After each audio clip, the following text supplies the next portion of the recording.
Last week we talked about how our ego and our narcissistic traits cause us to lose confidence and gain more embarrassment. And we have to think a little bit, lower of ourselves just so we can allow ourselves to go through these tough times of failure. Now, this week, we're going to be talking more about the why. Why do we feel these ways about the sports that we play? Why do we act the way we do? Why do we respond to certain situations the way we do? I want to talk about what my sport, basketball, means to me individually and how that affects my ego and my confidence. Basketball for me started out as something that I always, dreamed to be an NBA player, be like Kobe Bryant, play for the Lakers, da da da.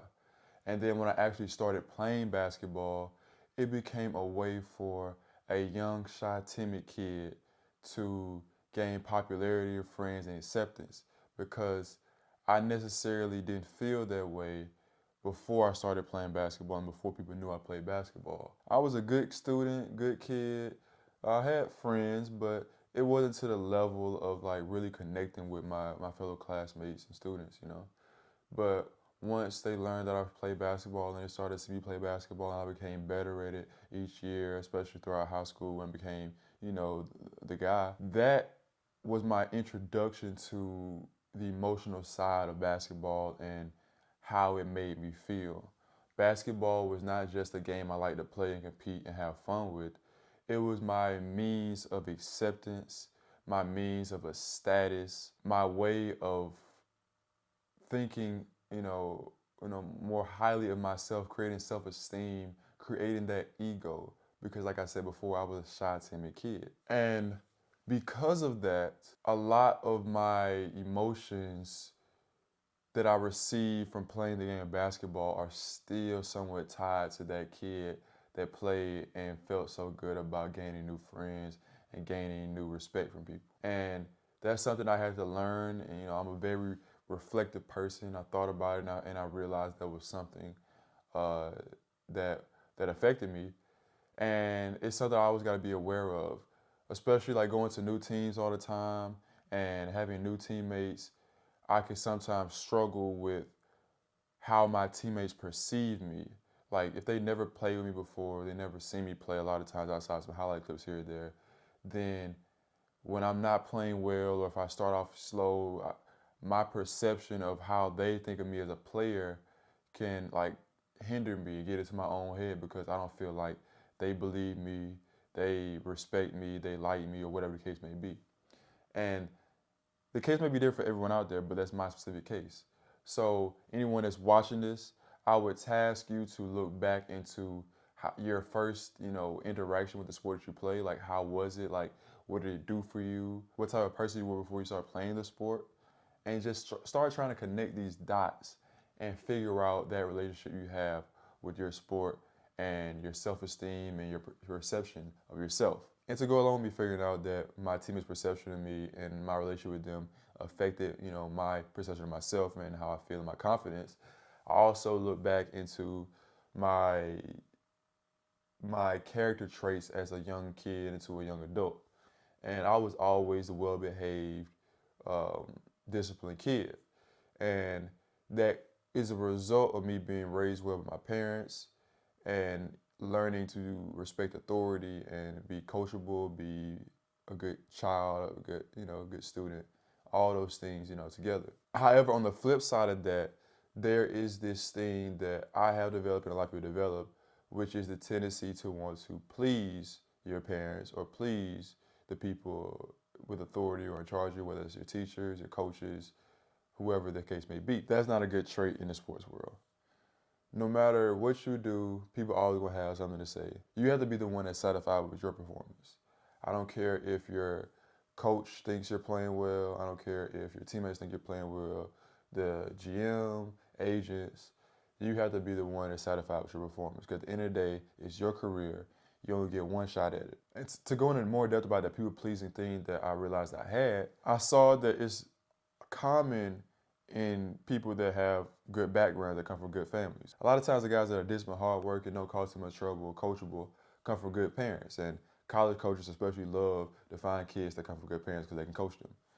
But the guys that might not come from such structure and good solid backgrounds, they don't necessarily care about, that discipline, that being coachable, because they never had that structure in their lives.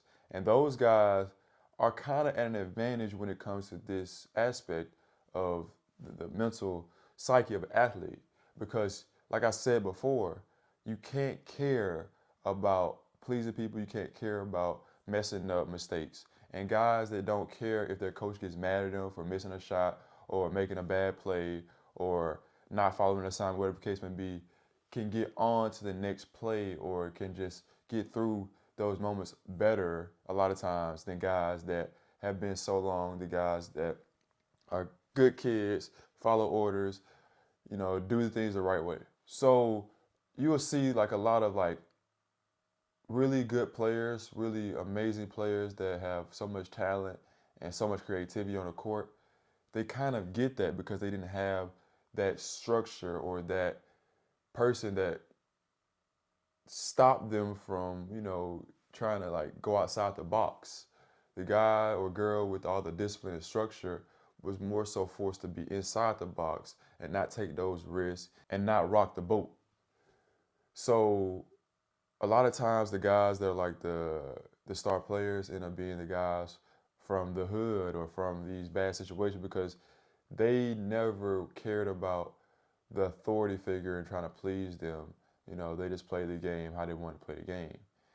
Now, it's not always the case. Obviously, not every great player is from the hood or didn't have parents, but it's something that I've seen a lot in my time playing sports, in all sports, basketball, football, baseball, track and field, whatever sports I've been around. I've seen a lot of times the guys that really don't care about their mistakes and can keep, playing and just really try to like see what their full potential is and test the limits, like really test the limits and do things that, okay, your teammates might think you're ball hogging, but you don't care. Oh, you're taking some crazy risks in terms of gambling out of the schemes. You don't care because, like, you haven't been accustomed to someone making you stay within the lines and in the box. So that's just something to think about. Think about your upbringing. Think about your approach to life, what type of person you are, because those things all are intertwined and connected with the type of athlete and player you are. But that all brings me back to my last point I want to talk about today is performance anxiety, sports performance anxiety specifically. It's a real thing and it's basically just nerves, anxiety in a moment of truth when you gotta make a play, make a big shot, just in the game, bad moments happen in the game, you start getting anxious. Like personally, I experienced sports performance anxiety when I start having a string of bad plays. And then I actually physically sometimes will feel unwell. Like I feel it in my hamstrings, funny enough. Like I feel a little tightness. Like muscle tightness is a symptom of it. And usually once I get back on track, have a couple good plays, it goes away. But for anyone out there that feels like it's not okay to ever experience these things, it's okay. Like you're not a superhero, you're not immortal, you're human. It's okay to have times of nervousness and anxiety. I know Kobe Bryant, my idol, said that when you feel nervous, don't try to deflect it. Don't try to pretend like it's not there. You have to embrace it. Okay, I'm nervous. I should be like, this is what I love to do. It's okay to be anxious and nervous.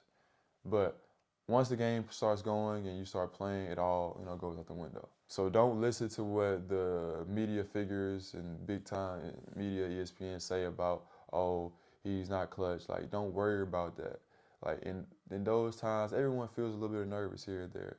Whether you allow that to hinder your performance completely or whether you embrace the moment and just try to get through it, that's up to you. But it's perfectly normal to feel that way, and when you do feel that way, embrace it, let it go through you. Don't try to hide it because then it just festers in your body. Say, okay, I'm nervous. I've been nervous before. I'll be nervous again, and sooner or later it's gonna be over. The game's gonna get flowing, and it's gonna be fine. Or I'm gonna start get flowing. I'm gonna have a good string of plays, and it's gonna be fine. That's all I want to talk about today, part 2 of this series. Hope you guys enjoyed. Please tune in for next week's episode, part 3, last part of this series. Hope you guys are getting something from it. And please comment below if you feel any type of way about anything that I said. Like share your experiences, Just let me know that you're enjoying the content. Leave a like, comment, subscribe as always. And I'll be back next week.